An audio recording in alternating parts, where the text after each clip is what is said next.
Hello and welcome to the Nonprofit Exchange, Leadership Tools and Strategies. Want to welcome you in. Happy New Year. If you're catching us live, it is January the 6th, our first Nonprofit Exchange for 2015. We're so excited to have with us Ken Rochon today. Ken is going to be joining us to talk a lot about engaging a following, and it's going to be a very exciting time. But before we get into Ken, want to remind you of some very important things. We have every week, following our nonprofit exchange, we have hashtag nonprofit chat. We are going live on Thursday at 9 p.m. Eastern. You can join us as we continue the conversation from today about engaging a following. You can find us at Twitter. You can find us at twubs.com/nonprofit chat. You can follow that chat. Chime in with us, answer questions, ask questions of others, and learn as you think about engaging your community. Always want to remind you about Nonprofit Performance Magazine. You can get your issue at www.nonprofitperformance.org. Our December issue on values is available for free in a digital edition, or you can subscribe for a hard copy. I want to remind you, coming up in March 1st, we launched the third issue of Nonprofit Performance Magazine with a focus on millennials in the nonprofit world. Thank you so much for being with us. I am Todd Greer, Executive Director of Center Vision Leadership Foundation, joined by our founder, our president, Hugh Ballou. Hugh, welcome us in. Hey, Happy New Year, Todd. We used to be together in Virginia. Now you're down in Alabama, and I'm in Virginia, and our guest is somewhere else, and we'll let him tell us. I first met Ken at a business growth conference where we attend called CEO Space. And Ken's this guy behind the camera, and I saw his pictures. I said, wow, this guy's not just a photographer. He knows how to capture the moment. And then I started learning more about Ken, and I thought, let's introduce him to Todd. And Todd, you've put this together today, and we're talking about building and engaging a following on social media. So Ken, welcome to this nonprofit exchange. And one of the tools that we need to know about is how in the world we can get people following us, but how do we engage them? So talk a little bit, tell us where you are located physically, and I think you have snow on the ground where you are. And secondly, what makes you qualified to talk about this topic? Give us a little perspective on who you are and what you bring to the table. Take it away, Ken. Sure. First of all, Happy New Year to both of you and to your listeners. I wanted to say it is nice and snowy here, so I actually decided to spend the day at home instead of at my office. And what makes me qualified is that I started doing events probably about 3 years ago. My mom passed of Alzheimer's, and I decided I would start focusing on nonprofits and good causes in my next business, which is the Umbrella Syndicate. And I'm a scientist by background, so I like to actually study what happens with numbers and statistics. And so I decided I would do one whole year of going to events, and I did 300 events in 1 year just to see how audiences would behave if I showed them the photo that I was taking of them and told them where that photo would appear, which would typically be on our page as well as the host page, which was typically a nonprofit or a good cause. Lots of nonprofits and good causes or philanthropic organizations have very meager budgets to work with, or they're trying to make as much of the money that they allocate or raise go towards the cause itself, whether it's research, awareness, or what have you. So that became a very easy industry to penetrate. And after doing about 300 events, I was quite clear that there were certain techniques you could do to make sure that you were able to create viral campaigns. At this point, we have roughly 50 to 70,000 people that are reached on our Facebook page. I have stats and a presentation that I can certainly make available to your listeners later. But we have 156,000 clicks on our page this week to see photos. And that is from that audience of about 50 to 70,000. Our Talking About is roughly 1,000 to 2,000 people a day. It has reached as high as 3,000. And just to tell you what those numbers mean, if you have a Talking About that is organic, and it's 1,000 to 2,000 people a day, those are unpaid salespeople. Those are unpaid announcers and sharers and reporters of your message. And if you do not buy Facebook ads and you're using an organic audience like I am, what's happening is you're getting like-minded people that like to attend nonprofit events and good causes and philanthropic events, and they share it with people that would care about that. So, for instance, when I met you at CEO Space, I was able to not only get an audience at CEO Space to visit the photos of CEO Space, but the like-minded people that they hang around with, which added up to alarming numbers. We're talking 6,000 to 10,000 people were coming to the Facebook page on CEO Space to learn about CEO Space and what value that had. The reason I'm so interested in this is it's a guerrilla marketing technique. It does not cost very much money to do this. It simply costs, as you stated before, a good photographer, and sometimes you can get the photographer to do it on trade as in-kind sponsorship. There's not really a big reason you can't find a photographer in this day and age, in this economy, that doesn't have a good heart, that wouldn't be willing to donate some of their time for good causes and good messages. So my background is really that my mom died of Alzheimer's, and I wanted to give my time, half the time that I was shooting, to good causes and good organizations that were trying to make the world a better place. So sorry for the long-winded answer, but that pretty much wrapped it up. No, that's I wouldn't cut anything out. That's a very I learned some things. I've known you a short period of time, but we've had several, very few conversations, but I'm learning more each time. Now, one of the important things I want to delve into, you are very skilled as a photographer, so the images you put up are very good images. And you're talking about the traffic, so let's sort of put this question in context. There's an acronym called HITS, H-I-T-S. People brag about how many hits they have on their website. The acronym I learned from Tom Antion is how idiots track success. It's not how many people come, it's what they do when they get there. So it's the engagement part of this thing today. So the photos stand out and they capture people. And then how do we then engage them in something that's meaningful? And by the way, you have snow on the ground. Where would that be? This is in Ellicott City, Maryland, about 25 minutes from D.C. and about 20 minutes from Baltimore. Got it, got it. So I want to put you in the map. So this engagement piece is very elusive, and you've managed to have people want to do things. So talk about the engagement piece a little bit. Well, I forgot to mention that when we first attempted to do this conference call last year, I purposely sabotaged it because I wanted to be the very first guest. I just wanted to make a mention of that. So with regard to your question of how you get this engagement, I found that most photographers have, and this is not to put photographers down, photography as an industry is not really built for social media, quite frankly. You actually have to tweak it and change your habits. So a photographer normally would go into an event, take pictures, stay there the whole time, and have too much content, and it would be overwhelming for him to turn it around in one day, typically, or she.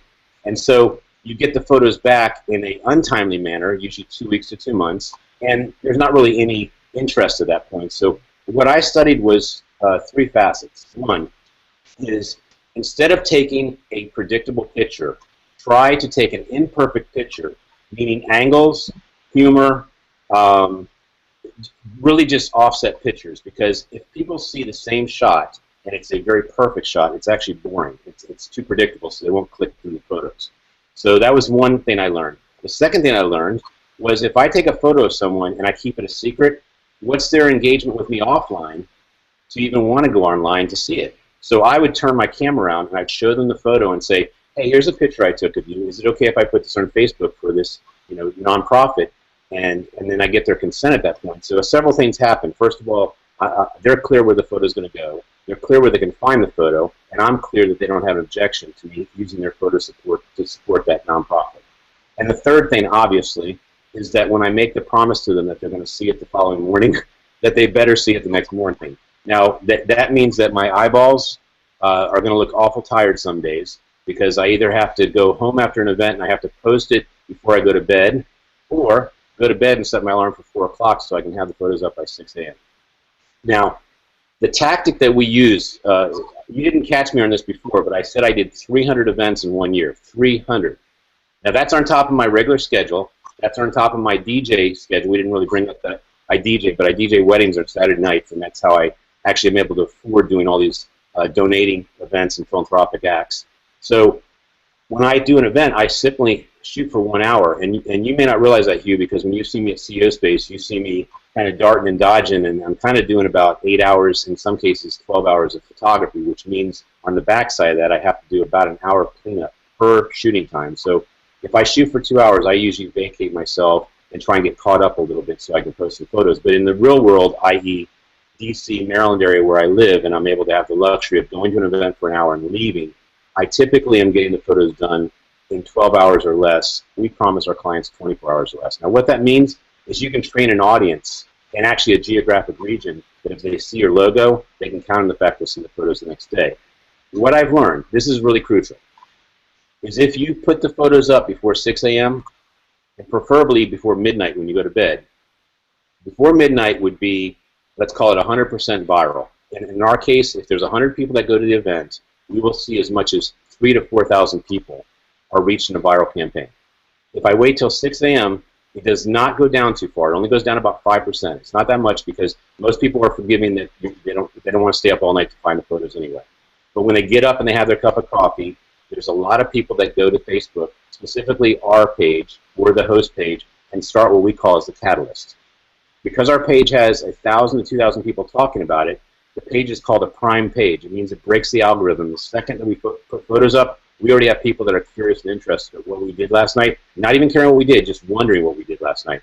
There's a radio show host called Howard Stern, and one of my favorite quotes that I heard about how popular he is that people say, I have to hear him. I love Howard Stern. I have to hear him because I don't know what's going to happen next. And then the other quote is, I hate him. I have to hear him because I want to know what he's going to say next. So our page is only good messages, so we don't have anything that we have to be embarrassed about or that clouds what we're about, which is amplifying good messages. That means good leadership, good events, and good causes. We're very strict about making sure we stick on those 3 items. And when we're doing that, it's causing a good feeling on our page, which means several things. One, that our audience can count on if they go to our page, they're going to feel good and positive about what we're doing. Secondly, they can support it, they can share it, they can like it. And 3, we're building that audience with the new people that we meet each night at a new event. So we have a tactic of finding the best event anywhere in the United States, but in our backyard typically. So we're always adding a good event to our page each day, so the stories stay very relevant to this area. Ken, one of the things that stands out to me as you're talking here, and I've seen it on your Facebook page and I've seen the events that you've done, is you're really talking about a carryover of what we would consider as offline community, and you're bringing them online through some sense of immediacy. You're building anticipation in what they're doing, and to Hugh's point earlier, you're building that sense of encouraged engagement. So it's the idea that I know what's coming, and I'm looking forward to it. Not only that, but I want to share it with others. Is that correct? That is correct, and because those audiences are very like-minded in that they want to see a better world, they want to support people that are leaders, that are getting behind these good messages. There's 3 components to this that are pretty exciting. One component is because we already have a crowd that really likes these nonprofits, we get them to support just the promotion of the event. So think about this. A church is doing an event in a month. We have an audience that would support that church's message already without even using the church's audience. So then the word gets spread out. Let's say 5,000 people or more find out about this event. At any conversion level, they're going to have more people come to that event than we're going to come to the event in the first place. Then we go to the event, and we pick a specific hour that is a crucial hour. So, for instance, I might ask Hugh, this church is having an event. It's from 6 p.m. to 10 p.m. We're going to come out for an hour to make sure we can get the photos up by tomorrow morning. What hour would you prefer, Hugh? And then he would tell me whether it's the first hour, the final hour, the awards hour, whatever it is, and we would come in there on clockwork, just like we did at that one event you asked us to come out to, and the photos go up the next day. Now, that's only if there's a sense of urgency. For instance, the event that I think I did with you, Hugh, there was no sense of urgency, so we had an event that morning we had to get up the next day. Okay, and then the third component of it is the viral campaign, and I shared with you that as long as we get those photos up, within typically 12 hours to 24 hours, you're going to see somewhere around 90 to 95% potential for the viral campaign to happen. So just to give you an idea, if a photographer was to wait one day, I've seen the viral statistics go down as much as like 30 to 40%. It's amazing. So instead of 100 people being seen by 4,000 or 5,000 people, they're being seen by like 2,000 to 3,000 people. And if you wait 2 days, forget about it. You're down to like 30% viral. That's quite amazing. It's quite amazing. I heard several things. One was you were very clear. You said that leadership was one of them. I picked up on that. There's three key topics that you center in on. So it's very clear brand imaging.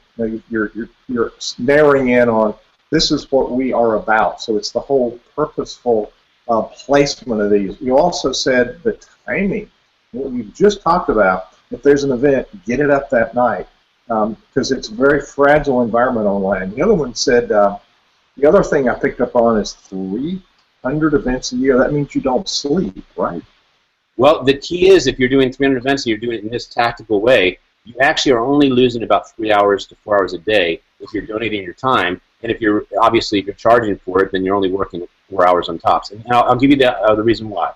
The average event takes about 30 minutes to an hour to get to in our area. Traffic, you know the traffic in this area. And then 1 hour for the capture, 1 hour for the return, and then typically it's about 1 hour to post-process. And the post-process is really crucial. If you do not do the post-process and you just uploaded the photos, quite frankly, you get a raw photo. Lighting could be wrong, composition could be a little off, coloring could be a little off. And what happens is that doesn't create that dazzling wow factor when they see the photo online the next day. So it really is critical we spend, about 5 to 10 seconds correcting that photo. When I go and I work with organizations doing planning, they overlook a very important area, the area that you serve. And talk to two things here. Having a point person that's a communications or a media manager that just manages these things inside the organization. They don't have anything else to do with the events, but they serve this purpose, either coordinating with someone like you or doing it themselves. So they're purposed in getting the message out. Because basically what you're talking about is centered around images and creating relationships that they talk about these topics. So talk about having somebody dedicated, and then talk about when people come and they interact, is there a call to action? Is there some prompting that you want people to do something? So talk about this person that's going to manage this media, and then talk about how do we then get people to do something. Okay, you've really opened up not just a beautiful question, but it's a great tangent to a couple other items, if I may. So first of all, it's not just about the image. It's about the message with the image. So for instance, if I load up 100 photos about CEO Space, since we have that common language and event that we've done together, the people that are seeing that, they don't want to just see the photos. They want to see why. Why is this event being shown on our page? So we say CEO Space is a forum for leaders who are taking their game to the next level.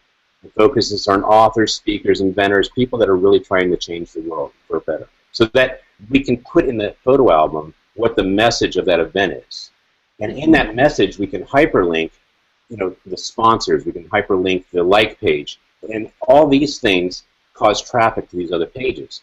When we share the album on another page, it is tripping the algorithm on Facebook. So for instance, if our page is seen by, let's say, talking about 2,000 people, that's wonderful because it's already going to catapult it out of the algorithm. But if we share it on your page, Todd's page, people that we know at the event, it literally starts doing some very tricky numbers because Facebook's algorithm is actually checking to see how important this is to that community of Facebook. So when it's being shared like crazy and someone knows what they're doing with this, you don't necessarily have to pay for advertising. In fact, if you pay for advertising, you may actually be paying for the wrong audience, where this is a natural, organic audience that's being captured by people that are like-minded. So that's very key. Now, the thing there's 2 points I want to bring in that are those tangent items. One is an event is amazing content when it's a good message. Would you agree? It's amazing content. So someone works on a church event, a good cause, that would be considered amazing content. Okay? Without the distribution, it's called a secret. And what we're trying to do is tell good secrets. So we need a point person that understands that if we're not there, we don't tell the message. If we are not there, and if it can be someone besides the umbrella syndicate, you just need a distribution channel that's extremely effective, very social media minded, and savvy. Savvy is a very good word here because you do not want someone wasting money or wasting this wonderful message from getting out in the world. I would hypothesize that with these large numbers, that there's a tipping point right around 7 frequencies that could cause literally a doubling factor of that organization's success. I don't think that this is the type of campaign that should be considered for one and done. It doesn't work because that's called just awareness.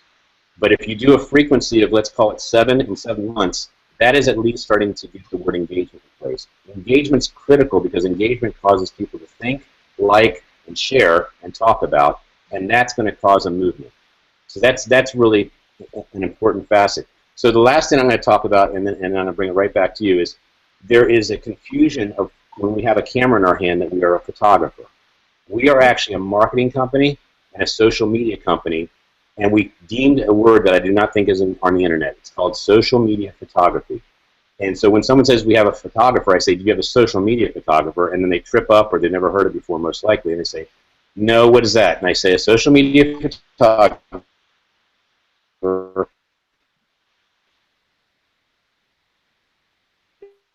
someone that's only going for 1 hour, essence of the event, social media page, so that you can actually. That's cool. That's cool. I have a frozen picture. I don't know if it's my internet or if it's Ken's. I think we might be dealing with a little freeze up in Ellicott City there. So I think what we're dealing with is something that's so serious and so important to organizations that we're talking about. When we're talking about the nonprofit, the social benefit leaders, Hugh, it's funny because it seems almost every individual who comes on the nonprofit exchange, one of the things that we're hearing from them is this concept that you can't do a one-off. You know, a lot of times we like to dabble. We like to, oh, I tried that. Well, what does that look like? I remember going back to Bill Gilmer. Bill talked about, you know, as people send out mailings, I tried that once. But what Ken's talking about here, like everybody else, is the fact that if we're talking about making impact, then we're talking about a consistent use of a method and a message. And I think, Ken, that's so important as we drive deeper into our audience, is that we've got to understand that this isn't just a one-off. I can't do it once and think I've figured it out. I've got to continue that process because you said that's when you get true engagement. Your consistency word just rang a bell. I think it's almost like you have a map in your lap. Yeah, you really do. That was really well said. I'd like to also say that when you're bringing in a new technology, not everyone's aware of what Facebook does or this how to create a viral campaign or why they even want to create a viral campaign. So it's a great idea if you have a social media photographer, i.e. someone like myself, explain the game plan, explain how they can serve the cause, how they can serve the event and the message and the leadership by doing something simple like if I take 3 minutes or 5 minutes before the event, I say, hey everyone, these photos will be on this page, the cause, okay, for instance. And that page, you can count on those photos being on. Would you please do just 2 things? Would you please go to the page tomorrow morning when you get up and then share it on your page and like it. And if you have an extra like page, share it on your like page as well. But if you really believe in this message, you doing that will really make a huge difference in how many people we reach. And I tell them if everyone does that, they can multiply by the amount of people there by about 30 to 40, which is an outrageous amount of reach with that participation. It doesn't sound that much if you just say it like that, but when you actually see the number blossom into 3,000 or 4,000, and then you look at other pages, I run over 800 pages, so I know how most pages perform, and they're not doing these little tricks, even though I tell them if you do it weekly or daily or monthly, you're going to see some amazing results. I'm blown away by the tipping point aspect. Our page right now, even though it has 2,000 people talking about it, you would think that we'd get a lot of business from it. From a conversion standpoint, it's very small. We get 3 or 4 events a day, but they are the biggest events. We couldn't ask for bigger events than what we're getting at this point. We've been to the White House 6 times, in the last 2 years. I've never been to the White House for any event in my life until I started this company. We have been to BET red carpet events. We've been to Oscars events. I mean, it is just unbelievable what we're getting invited to. And we're going to events where there are people that are moving communities or possibly even the nation. And here we are rubbing elbows with them because we're that important from a statistical, not a photographic standpoint or artistic standpoint. But using the word art is actually pretty important. Most photographers are technically adept. They are amazing at explaining how they get the lighting correct. They may be even able to explain why they're doing the composition. I like to hire artists, and I even call my photographers artists because I want them to connect and be creative and do things that are unpredictable. So I really believe if you're just going to do a regular photograph, it's not going to be really social media friendly. It's going to be too consistent, too predictable, and I'm blown away by the more perfect it is, the lower it performs. So you know, Hugh, that we do some photobombing. We do some photobombing. Well, we have a book coming out, The Art of Photobombing. I never would have considered such a book to be a business book. We are actually writing half the book about how you create engagement through photobombing. And the photobombing that happens at CEO Space, for your information, Todd, is not just a silly act. It's actually very tactical and strategic. Again, we have people that photobomb, like really cool people, like really important people, very influential people. And the deal is they're allowed to photobomb the first picture. Then I'll say something to the effect of, hey, Todd, let me just get one more picture to make sure I got this right. They have to vacate that picture. They cannot ruin the real shot. But because I have the photobomb shot, we have something that's going to either make you laugh or make the audience laugh. And I would never do it to someone that would take photobombing as a disrespectful act. So we do this all in fun, but it causes a tremendous amount of engagement. I found that photobombing, Hugh, almost doubles that 30 to 40 impact, which is just mind-boggling. So when I get photobombers to help with those CEO Space pictures, CEO Space is getting the best gift they could possibly get. And you know what? Define for the novices that haven't seen it. Define photobombing, would you? Okay, photobombing is when there's someone that's getting their picture taken, and someone behind that person makes either a funny face or a gesture, or basically in some way makes it a ruined shot in a funny way. It's just not a shot that's considered a professional shot. And what's happened is that these photobombers have actually gotten more involved in the event, so they even share it with all their friends at a higher share value. And so I've just been blown away by the amount of people that are sharing these albums because the engagement is tripled by humor. Humor is a really good way to let people know that the event is fun. So think about this. People are spending $7,000 to go to an event called CEO Space. And by the way, people spend a lot of money to go to other events. I'm just speaking specifically on this event that you and I share a common bond on. And if people are seeing these photos, and they're seeing people being photobombed, they're seeing laughter, they're seeing people having a good time, the general assumption and perception is these people spend a lot of money and they're having a blast and they're learning. Like, it's not like you'd say they're having fun and they waste their money. There's just not that kind of thought process.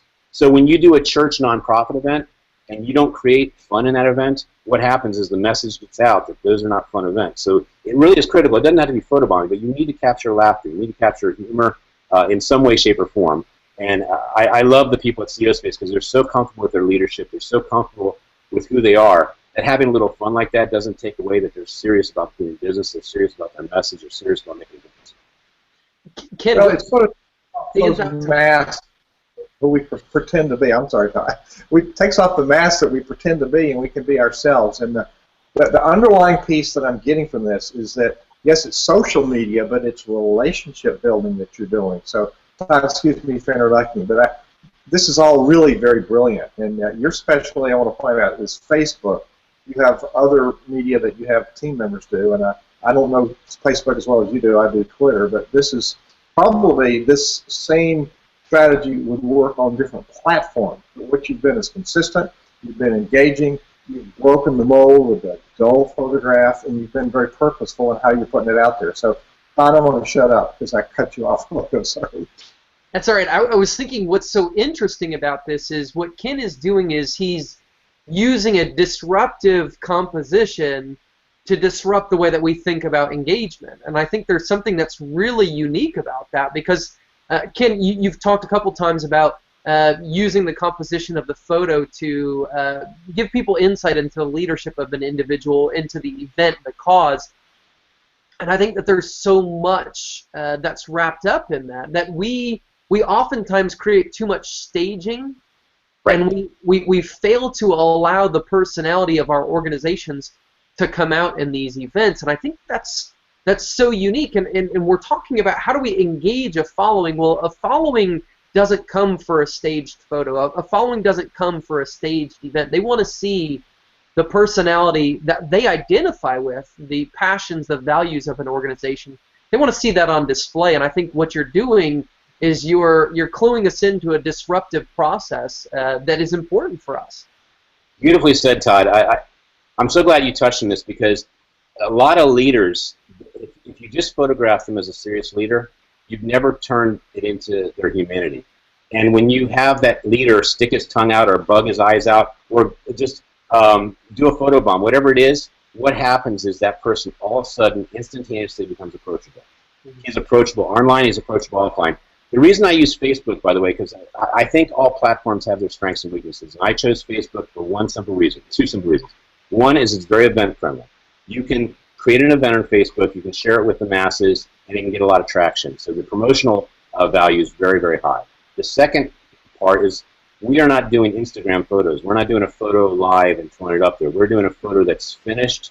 We're just doing it in a very timely fashion. We're doing a modest amount. So to give you an idea, when we normally do an event where they do require us to be there for 4 hours, we bring in 4 photographers. 1 hour, first hour, second hour, third hour, fourth hour. The first hour is already back home, processing photos and probably publishing that evening, so that the other 3 can kick back a little bit. So we call it priming the album. So when you put the first 30 photos up and you release it to the host and you share it on the host page, what happens is people say, hey, photos are up. The first wave actually looks at the photos. Then when we put new photos into that album, because people already talked about that album, then you're having those people find out that there's new photos. They go back, and it keeps adding more and more viral components to it. So you don't want to actually, if you had 1,000 photos, for instance, you wouldn't want to put them all up at one point. You want to put up 50 to 100 to get a real good taste of what was going to happen. And then you'd stage the next 3 uploads, typically over 48 hours, actually. And each time you do that, you say more photos are up, and it causes a new wave. And it actually increases those frequencies to turn into a tipping point. This is really interesting, Ken. You talk about priming, and we're in a situation here where we're coming to the end of our program, and it's been so quick and exciting. Ken, if somebody wants to learn more about you, they want to learn more about what you're doing with the Umbrella Syndicate, how can they get in contact with you? Well, I was going to say that it's really all right here, but it's not. It is. I have a book called Umbrella Marketing, and the Umbrella Syndicate is on Facebook. And if you go to our website, we really tell people we don't care about our website. We care about our reach in social media. So Facebook's our favorite place to be. We are on Twitter. We're on a couple other platforms. My name is Ken at theumbrellasyndicate.com. Kim, who is the person who helps coordinate all the events, she coordinates about 1,000 events a year. Hers is Kim at the Umbrella Syndicate. And if you forget all those names, just think Amplify. Amplify at theumbrellasyndicate.com, because we believe any message that's worth sharing to the world should be amplified. And if you think about Amplify from the true sense of the mechanism of an amplifier, there's no distortion of the message. It's just being said louder. Okay? So when we run 800 pages, our commitment to those pages is that we'll never put content on that page. We'll only amplify what that page is supposed to be doing. Obviously, if we put photos on, we're not changing content. We're actually just sharing what we saw, and we're very responsible about that. Fantastic. Ken, thank you so much. I think there's so much for each of us to learn as we think about engaging our following, taking the offline, bringing them online, taking the online, and engaging that offline. There's so much that brings it together. So I want to encourage everybody, if you're here, you're watching, you're listening in on the podcast, check us out, #nonprofitchat. We'll be talking more in depth about this idea of engaging your following. We want to make sure that we're thinking about our audience, and we're building a product, we're building a service, we're building a relationship that gives them opportunity to engage with us in an approachable and relatable manner. Ken, thank you so much for joining us. We're so thrilled to have you with us. Hugh, thank you for being with us live today. We want to thank you to our audience. A reminder to you, if you haven't yet had an opportunity, go check it out right now. Nonprofitperformance.org. You can see issue number 2, Values in the Nonprofit World. And remember, just around the corner, March 1st, millennials in the nonprofit world. They're not going away, folks. You better learn how to engage them. Again, I'm Todd Greer. Thank you for joining us for the Nonprofit Exchange. We look forward to seeing you Thursday at 9 p.m. Thank you so much and have a great day. This podcast is a part of the C-Suite Radio Network. For more top business podcasts, visit c-suiteradio.com.